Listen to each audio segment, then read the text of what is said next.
enseñanza. Otra cosa importante. Yo este sermón lo he titulado... Bueno, ahora saldrá el título, no sé. Te lo digo. Mira, no tengas miedo a la persecución porque eso no es lo peor que puede pasarte. Y no pienses ahí sentado o sentada que esto de la persecución no va contigo porque tú no eres de esos cristianos de Irak. Creo que te lo he dicho al principio y te lo digo ahora más formalmente. Tú y yo pagamos cada día el precio de nuestro discipulado. Y si no lo pagas, no quiero juzgarte, pero mal asunto, porque deberías pagarlo. Porque es parte de nuestra fe. ¿Te acuerdas cuando los cristianos nos comenzaron a llamar cristianos? Ahora lo llevamos con orgullo, como un distintivo, como una medalla que nos colgamos. Es que yo soy un cristiano, y para mí lo es, y me siento orgulloso de mi condición. Pero aquello no era, en su momento, recuérdalo, no era ni una medalla ni un motivo de orgullo. Aquello era un mote, un título despectivo que la gente en Antioquía le puso a aquella otra gente que seguía aquel que mataron en Jerusalén, Jesucristo, que él decía que era el Cristo, y ahí viene lo interesante, son tan parecidos a aquel Cristo que son como si fueran cristianos, fíjate. Pero esta historia, que es real, que está en Hechos, nos recuerda que nuestros principios contienen una persecución, que nuestro líder fue asesinado, que sus inmediatos seguidores, discípulos, fueron asesinados, que la persecución de Antioquía, que empezaba creo que en Hechos 12, ya con Esteban, fue histórica y fue muy al principio de nuestra historia, que Claudio, antes que él, ya perseguía a los judíos. Bueno, los judíos no son cristianos, es verdad, pero para los romanos los cristianos éramos una secta de los judíos. Persiguiendo a los judíos se perseguía en Roma también a los cristianos. Acuérdate que Priscila y Aquila, creo que vivían en Roma y se fueron de Roma a Grecia, a Corinto, donde los conoció Pablo, porque Claudio los quería matar. Esta es nuestra historia. No pasa nada. Para eso vivimos. Y ese es el precio que a veces pagamos por la fe. No tengas miedo. La persecución no es lo peor que puede pasarte. Y tú sufres tu persecución. Tal vez no es una persecución física, pero sí creo que todos tenemos este grado de persecución en los países libres de Occidente, de Europa y de Norteamérica o incluso Sudamérica, aunque no toda América, desafortunadamente. La persecución es más, quizás, ridiculización, no sé, social, estigmatización, pero vamos, nuestras vidas no están en peligro. Pero tú no has sentido la exclusión por sentirte el rarito o hacer que te sientas el rarito, que no es lo mismo, entre tus compañeros de trabajo o en tu comunidad de vecinos. Cuando llega el día de Halloween y empiezan a decir cosas y tú dices que no te parece bien por todo lo contrario y que no te vas a disfrazar, ¿no notas cómo te señalan y dicen, tú estás otra vez con tus historias religiosas?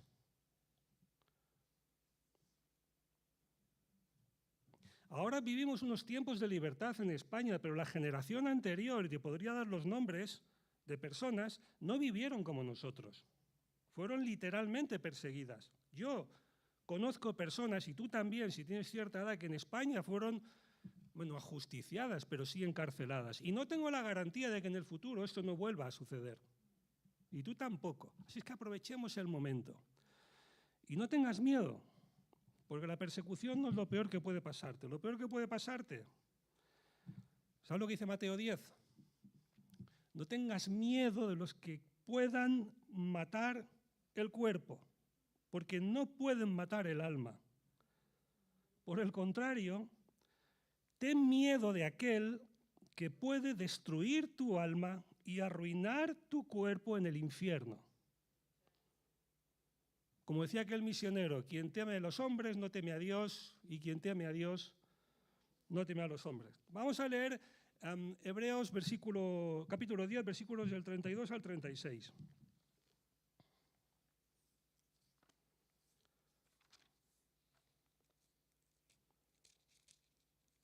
Es un pasaje, creo que estimulante, pues para los cristianos que vivamos las circunstancias que vivamos, pero que nos enseña lo que es la persecución, cuál debe ser nuestra actitud durante la persecución y la esperanza que supone para nosotros. Fíjate, sí, he dicho esperanza y no me he equivocado de palabra. Dice así en la palabra del Señor: recuerden aquellos días pasados cuando ustedes, después de haber sido iluminados, sostuvieron una dura lucha y soportaron mucho sufrimiento. Unas veces se vieron expuestos públicamente al insulto y a la persecución, otras veces se solidarizaron con los que eran tratados de igual manera. También se compadecieron de los encarcelados. Y cuando ustedes les confiscaron los bienes, lo aceptaron con alegría, conscientes de que tenía una mejor herencia y más permanente. Así que no abandonen su confianza, la cual ha de ser grandemente recompensada. Ustedes necesitan perseverar para que, después de haber cumplido la voluntad de Dios, reciban lo que Él ha prometido. Mira, la persecución bien llevada, y esta es una palabra que voy a repetir varias veces esta mañana, la persecución bien llevada tiene 3 características que debes recordar. Primera, ayuda, por favor. Bien. Primera, esta es la primera. ¿Bien?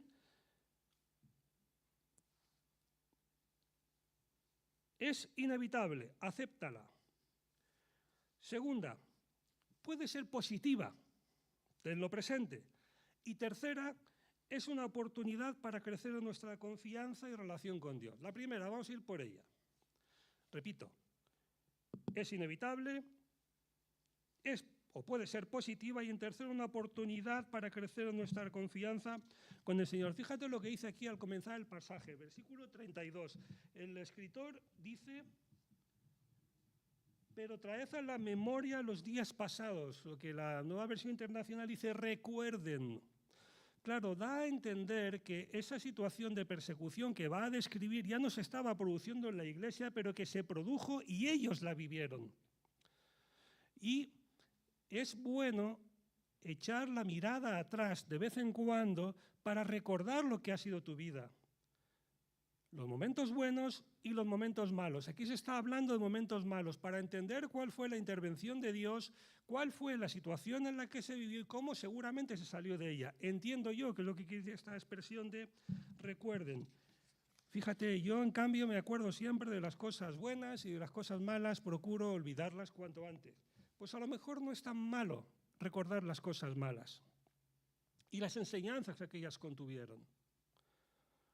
Fíjate que lo que propone el apóstol, bueno, perdón por lo de apóstol, porque no sabemos quién lo escribe, pero dice: pero recuerden los días pasados, en los cuales, después de haber sido iluminados, sostuvieron un gran combate de padecimientos. Después de haber sido iluminados. Esta es una alusión a la conversión. Y esto es importante. Es decir, la conversión, el acto de conocer a Jesús, comporta adentrarse en esta dinámica de enfrentamiento, de sufrimiento, tal vez intenso o tal vez no. Y te quiero animar en esta mañana, porque lo he dicho al principio y por eso lo he explicado, porque me sirve como argumento en esto que quiero comentarte ahora. La persecución es una parte inevitable de nuestra fe, porque convertirnos al cristianismo y ser parte de la familia de Dios nos hace distintos a los que no son hijos de Dios y nos enfrenta al diablo. Ya está. Y con eso está dicho todo. Piensa también que la persecución no es exactamente igual para todos. Varía con el tiempo y varía con el espacio y varía con la persona. En otras palabras, a lo largo de la historia cambia de un lugar a otro. Lo de un lugar a otro es obvio. Podemos hablar de Irak, podemos hablar de Europa Occidental. Y cambia incluso con la persona, porque lo que para ti es una causa de persecución, a mí no me afecta por el tipo de persona que soy o el tipo de vida que llevo. Y a la inversa. Pero entonces no debemos nunca menospreciar o considerar que, bueno, el padecimiento de mi hermano es irrelevante. El mío es más grave. Los que hemos criado hijos, o estamos criando hijos o hijas, en mi caso todavía, aprendemos pronto una cosa que ya sabéis todos, y espero que, sí, de los que no me creáis. Cuando tienes un niño muy pequeño que llora desesperado o desesperada porque se le ha roto un juguete, que solamente es cuestión de volver a colocar una pieza en su sitio y que vuelva a funcionar unas semanas más, tienes la tendencia de decir, hija mía, por esta, menos mal que no están presentes, hija mía, por esta tontería estás llorando desconsoladamente ahora. Claro, pero es que tu hija tiene 2 años y que se le haya roto que el juguete es gravísimo para su mente de 2 años. Tú lo ves con tu mente de 40 y muchos años y te parece algo irrelevante. Hermano, los sufrimientos de mi hermano, que es un joven nacido en la fe, que tiene a lo mejor pocos años incluso de vida en la tierra, son muy importantes y muy graves para él en su vida. Y los sufrimientos de mi hermano, que vive en un lugar muy plácido, pero que tiene muchos problemas de salud porque está al final de su etapa vital, son también muy graves, porque el sufrimiento que cada uno afronta y experimenta depende de su situación personal. Nunca menosprecies a tu hermano pensando, ay, si tú supieras lo que es padecer. Eso habla muy mal de ti o de mí cuando pienso así. Yo tiendo a pensar así.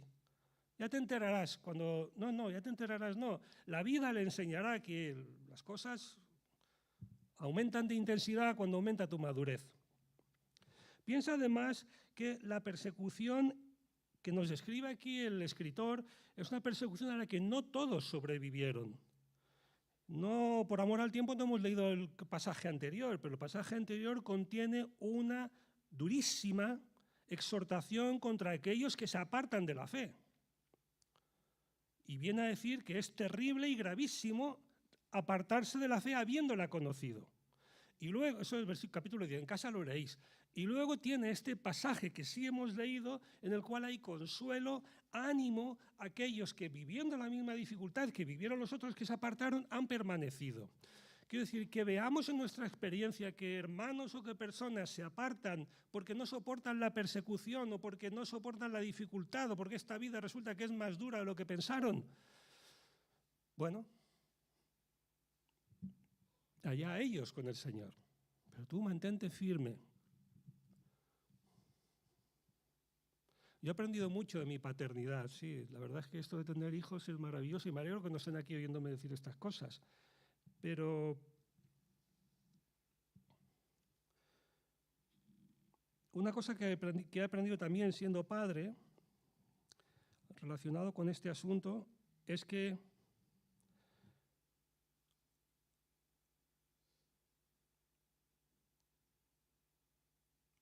todo es importante en relación a qué. Quiero decirte, yo tuve una juventud muy larga, vamos a decirlo así. Me casé muy tarde, relativamente tarde, mucho más de la media de los españoles. O sea, fue una juventud que hasta se me hizo pesada, digámoslo así. Y bueno, vivía como quería y tenía mucho más dinero que ahora y mucho más libertad que ahora y mucho menos responsabilidades que ahora. Ahora intento, junto con mi esposa, gobernar una pequeña civilización de 4 personas y tengo la sensación la mayor parte de los días de hacerlo mal. Mi vida es mucho más compleja ahora de lo que fue en el pasado, en aquel pasado del cual ahora te hablo. Pero ni por un minuto retornaría a ese pasado. En ninguna forma, y me alegro que no estén oyéndomelo decir. Es decir, aunque mi vida es mucho más complicada y dura, y hablo como padre y marido, ni por un momento volvería a mi pesada y aquella hastiada soltería que viví. Porque es una vida mucho más plena y completa. De manera análoga, seguir a Jesús tiene complejidad, tiene dificultad, pero quiero que todos salgáis, por favor, con alegría, con entusiasmo y con la satisfacción de sentiros hijos de Dios, herederos de la gloria eterna, a pesar de lo que pueda costaros en el día a día. Porque al final del día, cuando haces tu balance antes de dormirte en la cama, a mí las cuentas me salen todos los días. Por eso permanezco en la fe.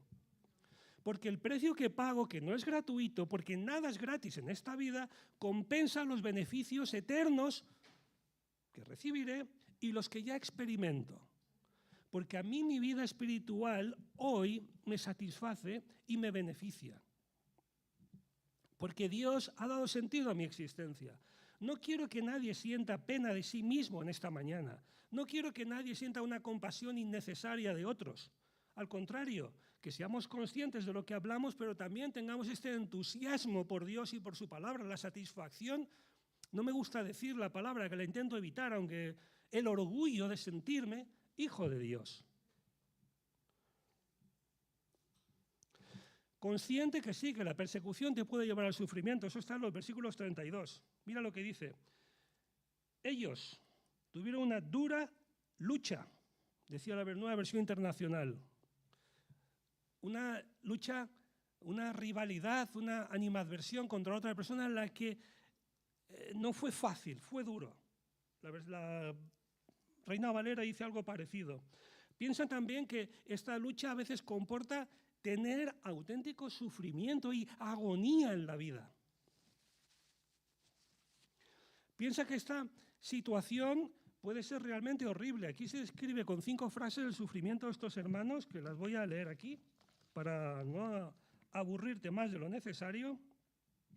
Pero observa, estas 5 frases contienen calificativos como la lucha que sostienen los cristianos, como el sufrimiento, ya mencionados. Se habla de una vejación pública, una humillación pública, por causa, lo dice la versión internacional, la Reina Valera también, leámoslo. Por una parte, ciertamente, con vituperios y tribulaciones fuisteis hechos espectáculo.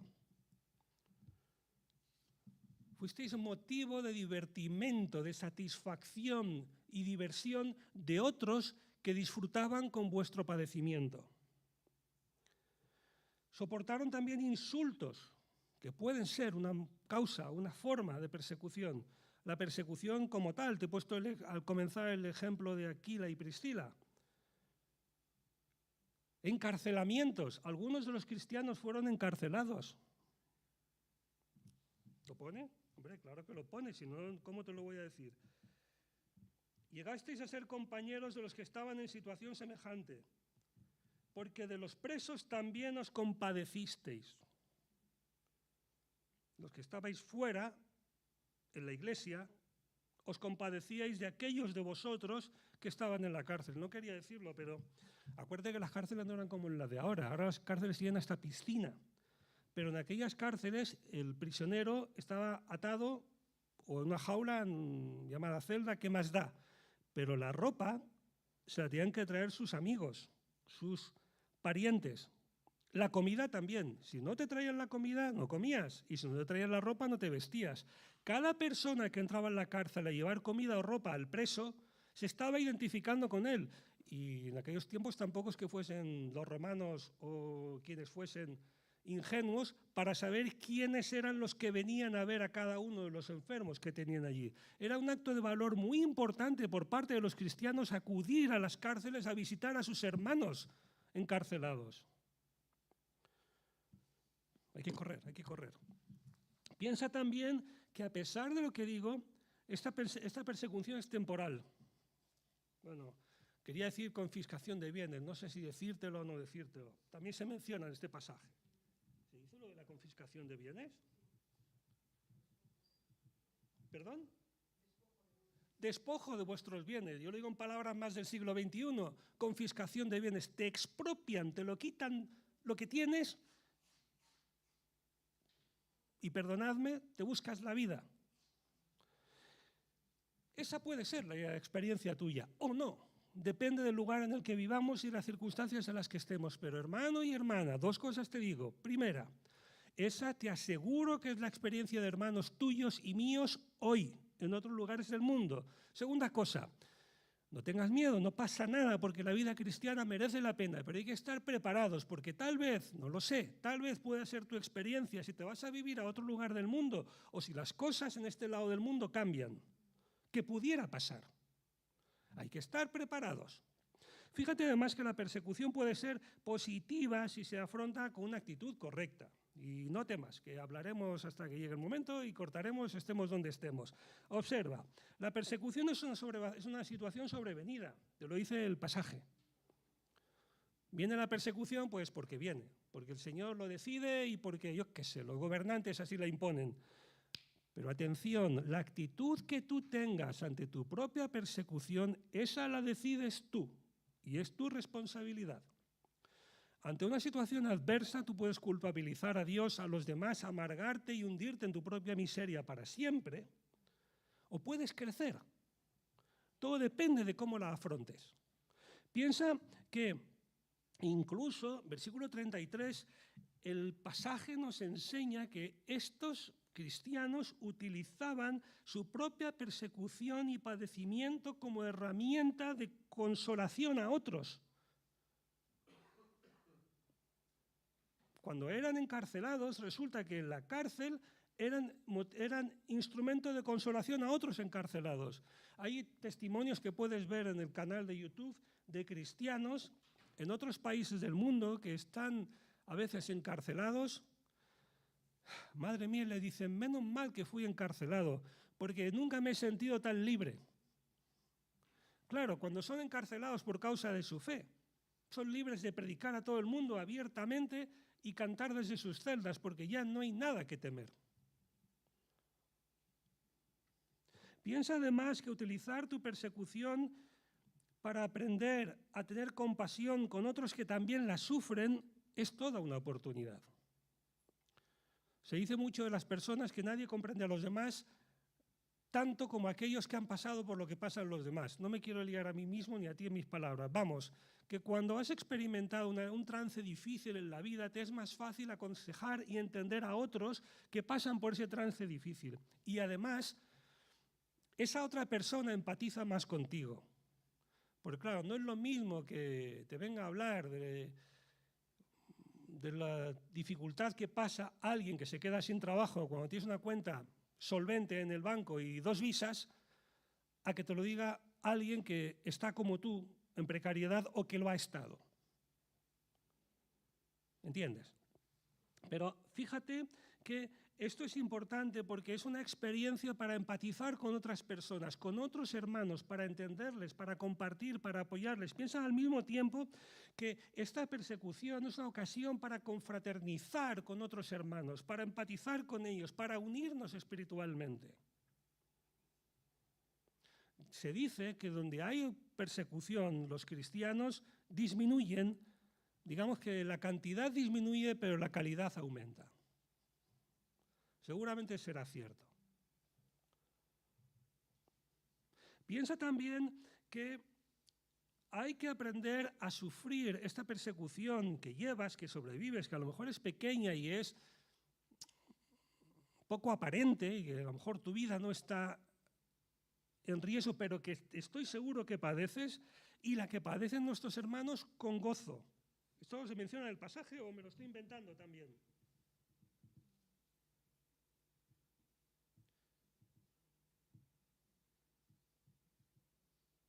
Dice, versículo 34, porque de los presos también os compadecisteis y del despojo de vuestros bienes sufristeis con gozo. Te arruinan la vida, te expropian los bienes y lo vives con gozo. Claro, con gozo, esto no es un mensaje para fanáticos religiosos cristianos. Esto son unas palabras que provienen de la convicción de alguien que sabe lo que va a decir ahora después. Y me gustaría repetírtelo a ti. El gozo emana de, fíjate, que tienen una mejor y perdurable herencia en los cielos. ¿Te acuerdas de este testimonio que se dice? Jim Elliot era este que murió asesinado en Ecuador, decía, creo que fue el que dijo, o decía, no sé si la frase es suya, pero la dijo él, no es un tonto quien renuncia a lo que no puede conservar para ganar lo que no puede perder. Es cuestión de en dónde tienes puesta la mirada y cuáles son tus prioridades en la vida. Cuando experimentas eso en tu vida a vida, en tu vida diaria, es más fácil tener menos miedo y es posible tener gozo. Además, es bueno que en esa situación de persecución, como también decía antes, y ya te prometo que sí que estoy dispuesto a acabar, en mis largos apuntes, fíjate, la perseverancia y la confianza en medio de la persecución te ayudan a mantener la confianza y crecer espiritualmente. Dos cosillas y lo dejamos aquí, porque quiero que tengas esperanza. Primera cuestión, versículos 35 y 36. No pierdas tu confianza, porque tu confianza tiene premio. Al final hay premio. Perdóname, bueno, esto del galardón es una escena que sucederá en la eternidad con nuestro Padre Celestial. Pero yo, y esto no es palabra de Dios, es solo una opinión y hablo de mí, yo creo que parte de ese premio ya lo estoy disfrutando. Por eso te decía que a mí me compensa ser cristiano. Y a los cristianos que estamos viendo que están mucho peor que yo, también les compensa. Por eso siguen siendo cristianos. Yo, perdóname, pero humildemente creo que parte de ese premio ya lo estoy disfrutando. Pero lo que, si es cierto, el galardón si lo voy a tener o cómo va a ser, no lo sé bien, pero es algo que vendrá todavía mayor, con más esplendor en la eternidad.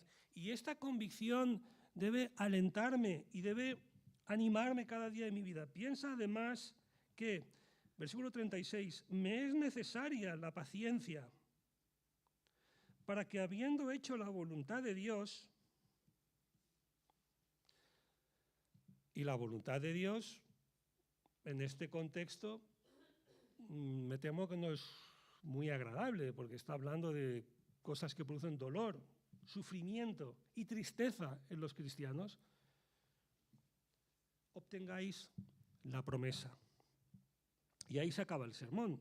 ¿Y ahora nadie va a saber nunca lo que es la promesa? Pues sí, porque el versículo 37, aunque yo lo he cortado aquí, te la dice. Porque aún un poquito y aquí que el que ha de venir vendrá y no tardará, mas el justo vivirá por la fe.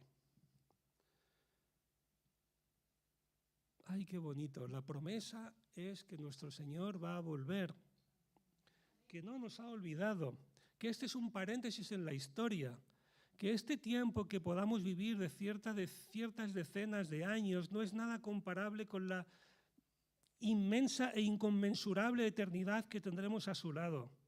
Y todo esto no es nada. Y además, perdonadme, no es que sea yo Superman o supercristiano, pero es que tengo la sensación todos los días que la vida eterna ya ha empezado, para mí y para ti. Lo que pasa es que lo mejor está por venir, pero ya ha empezado la vida eterna. Parte de estas promesas ya las entreveo en mi existencia diaria, porque yo noto el Espíritu Santo, yo noto la comunión con Dios, yo noto su dirección, yo noto la satisfacción que me supone ser hijo de Dios. Yo noto cómo tengo sentido existencial. En fin, no te voy a aburrir porque ya se me ha ido el tiempo.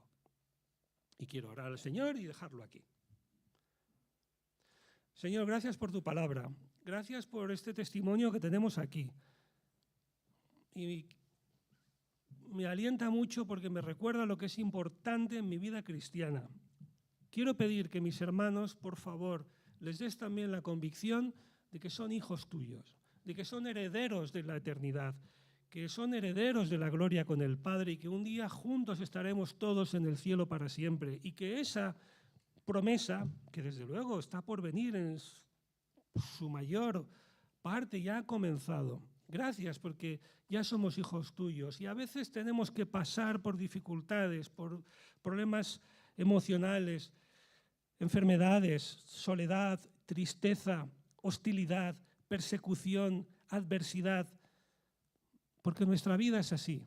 Pero confiamos en ti. Vemos estas palabras del escritor que nos alientan a todos y queremos tener eso, esperanza, confianza, certidumbre de que nuestro premio está por venir, porque tú estás por llegar.